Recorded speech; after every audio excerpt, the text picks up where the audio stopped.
Hi, David Knowles here from the Telegraph. I'm here at the Conservative Party conference in Manchester.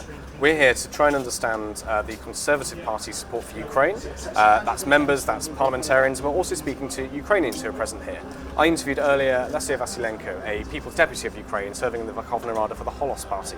We spoke about her experiences at conference, her thoughts on the Conservative Party's support for Ukraine.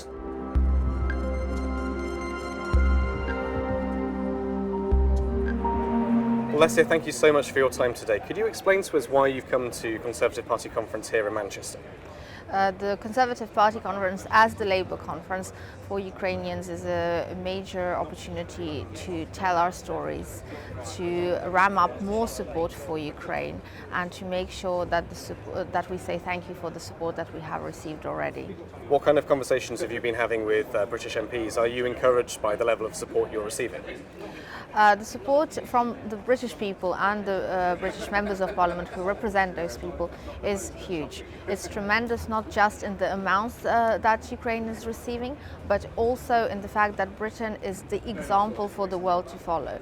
Very often the UK has stepped up when other countries were wary of helping Ukraine, and has demonstrated that it's only with an effort of solidarity and with a joint effort that we can achieve the goal of approaching victory for Ukraine and victory for democracy in that matter. Do you think there's more the United Kingdom could do? What have you been telling your Conservative counterparts here? Have you been urging them to follow any particular policies or new course of action?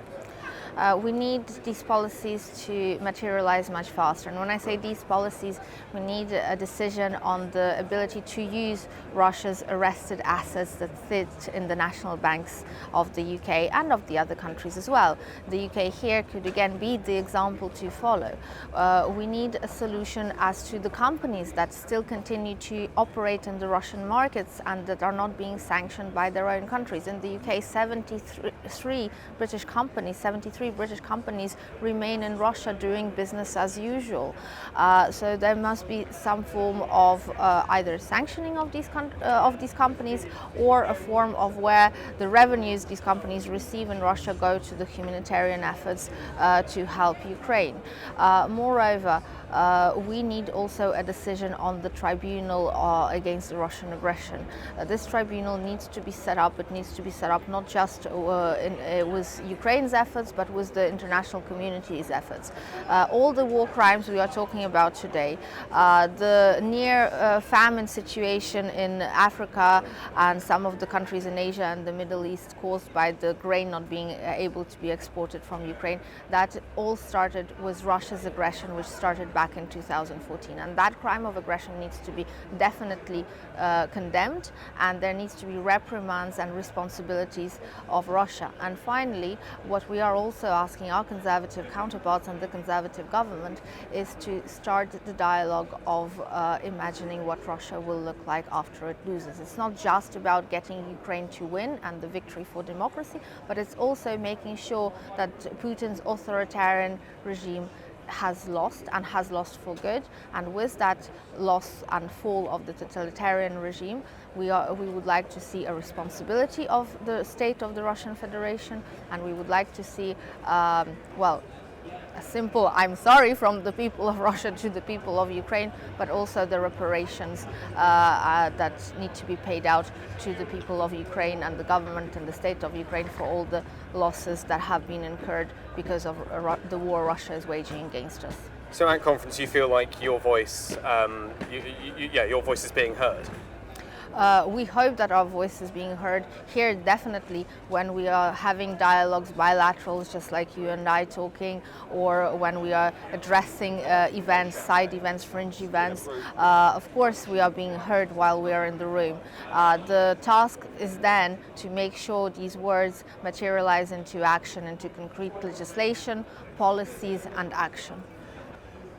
Talking to your Conservative counterparts here, at the end of conference they'll go home to their constituencies, safe constituencies. What do you tell them about your life and the lives of families and parliamentarians in Ukraine during the full-scale invasion? It's almost like speaking about a parallel reality or a different universe. In Ukraine, it's war. Even when you're sitting down in a seemingly peaceful cafe or restaurant in Kiev, your routine can be interrupted any time by an air raid siren, and that's when your brain's process starts to kick in, and you start making the decision whether to run to a shelter or whether to remain and go about your daily life. But even when you make the choice to go about your daily life without paying much attention to the air raid siren, there's still a part of your subconscious that is saying to you that, look, you're taking the risk now, and that risk could be fatal. It's even worse so when you have your children with you in the country, when you have elderly parents or relatives who are in hospitals, for example. Every time the stress levels that we live through in Ukraine as Ukrainians, they really impact our lives in a way that it's impossible to actually convey with words. You have to be there, and you have to live through these situations and these circumstances yourself, with your own family present there. It's a whole different experience when you're there on your own as an adult person who has, in your right state of mind, made the conscious decision to be there. It's a whole other story when you are living that life with a lot of people for whom you bear the responsibility, and where it's really nothing that you can do about it, and you leave a lot of your life up to fate, but also to the armed forces of Ukraine. And every day in Ukraine we say thank you to the armed forces of Ukraine, every day that we wake up, every day that we go to bed, for another day of a seemingly peaceful life. How has your family's life changed in the past 19 months? Have you been able to find any sense of normality? Where are you now as a unit? I think that my family is the same as every Ukrainian family, is grasping for every opportunity to live life as normal as possible. So the children need to go to school, there needs to be playtime organized, there needs to be some fun elements to your life, and every time you do that, you try to also quench down on the guilt that is rising, because you realize that at this point in time, while you're eating your lunch or you're having your fun, there's somebody dying on the front line for you to be able to enjoy this peaceful life, or there's another family who has already lost someone, or there's families living with the father being completely disabled because of this war. Displaced families is a whole other story, a very sad story, a very tragic story. Then we have 6 million Ukrainians living abroad. These are families that have been separated. Some of them have now been separated for life, because the rate of divorces has gone up dramatically in Ukraine these days. And the effect this war is having on the general mental health of the population, especially of the youth that is growing up with this burden of war, which will accompany them throughout their whole life. This is a whole wartime generation which is being formed in Ukraine right now. So these are all the issues about which we like not to think right now, or try not to think right now, because right now we have to deal with survival. We have to deal with approaching the victory of Ukraine with everything possible, with every little helps, if you like. Whatever one can do is doing to approach the victory of Ukraine. But the consequences that we will need to deal with after the victory, the list is just infinite. We've seen the election of Robert Fico in Slovakia. There's murmurs in the US about maybe falling US support for Ukraine. What's your reaction to that, and how will Ukraine and its allies seek to combat that, do you think? Well, Slovakia has been supporting Ukraine throughout the war, so with the change of leadership, my hopes are that the people will not give up, and that the people realize that turning their back on Ukraine is actually making themselves vulnerable to the risk of the Russian threat approaching towards them.